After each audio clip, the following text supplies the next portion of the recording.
Hello বন্ধুরা, আজকে আমি তোমাদেরকে বানিয়ে দেখাবো নিরামিষ ব্রকলি রেসিপি। এটা রুটি, পরোটা, নান সব কিছুর সাথেই কিন্তু খেতে পারো। তো চলো রেসিপিটা স্টার্ট করি। প্রথমে দেখো আমি ব্রকলিগুলোকে ভালোভাবে কেটে নিয়েছি আর আলুগুলোকে একটু বড় বড় সাইজ করে কেটে নিয়েছি। তারপর কড়ার মধ্যে জল গরম করতে বসিয়ে দিয়েছি। জলটা হালকা ফুটে উঠলে এর মধ্যে আমি ব্রকলিগুলো দিয়ে দিচ্ছি। তো আমি ব্রকলিগুলো কিন্তু ফোটাবো না, এতে করে ব্রকলির গুণাগুণটা নষ্ট হয়ে যাবে। এরপর আমি এর মধ্যে একটু নুন দিয়ে এটাকে নাড়াচাড়া করে আমি এটাকে 15 মিনিটের মতো চাপা দিয়ে রেখে দেব। আমি কিন্তু অবশ্যই গ্যাসের ফ্লেমটাকে অফ করে দিয়েছি। তো ফ্লেম অফ করে এটাকে আমি 10 থেকে 15 মিনিট রেখে দিয়েছিলাম। তারপর ঢাকনাটা খুলে নিয়েছি। ব্রকলিগুলো কিছুটা যে নোংরা থাকে বা যদি কোনো পোকা থাকে সেটা বার হয়ে গেছে, এটা হালকাভাবে সিদ্ধ হয়ে গেছে। তারপর কড়া গরম করে কড়ার মধ্যে তেল দিয়ে আমি প্রথমে ব্রকলিগুলোকে ভালোভাবে ভেজে নিচ্ছি। তো আমি এখানে রান্নাটা সর্ষের তেলে করছি, তোমরা চাইলে সাদা তেলেও করতে পারো। তো ব্রকলিগুলোকে ভাজা হয়ে গেছে, আমি এবার হালকা হাতে এগুলোকে তুলে নিয়েছি।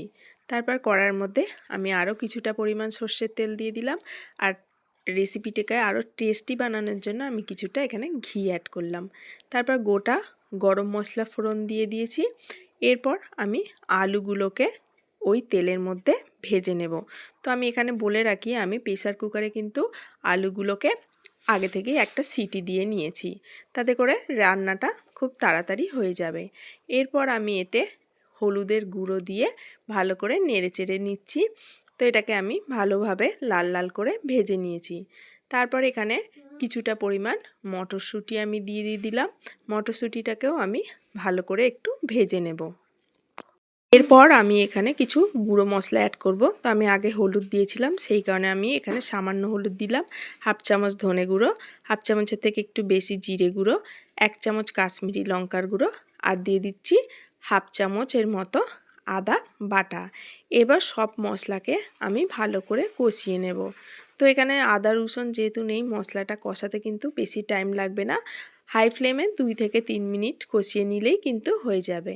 তারপর আমি এতে দিয়ে দিচ্ছি কাসৌরি মেথি, এতে করে এই রান্নার স্বাদটা কিন্তু দারুণ আসবে।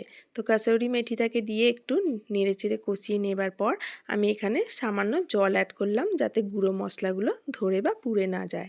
এরপর এটাকে আমি হাই ফ্লেমে একটু ফুটিয়ে নিচ্ছি। তো দেখো ধার থেকে কিন্তু তেল ছাড়তে শুরু করে দিয়েছে।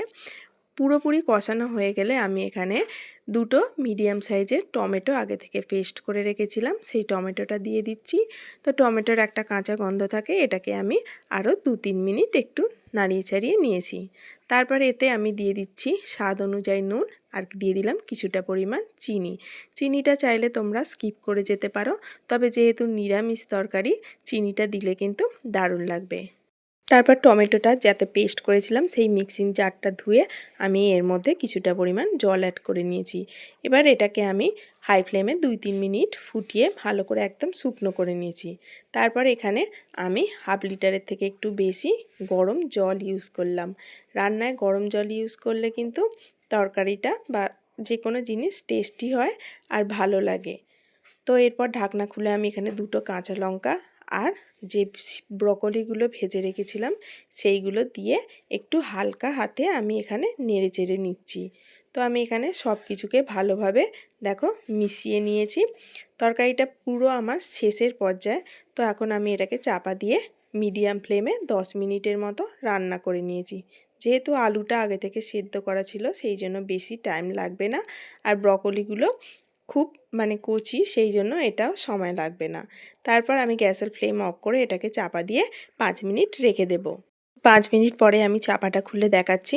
দেখো কিন্তু রেডি হয়ে গেছে নিরামিষ ব্রকলি রেসিপি।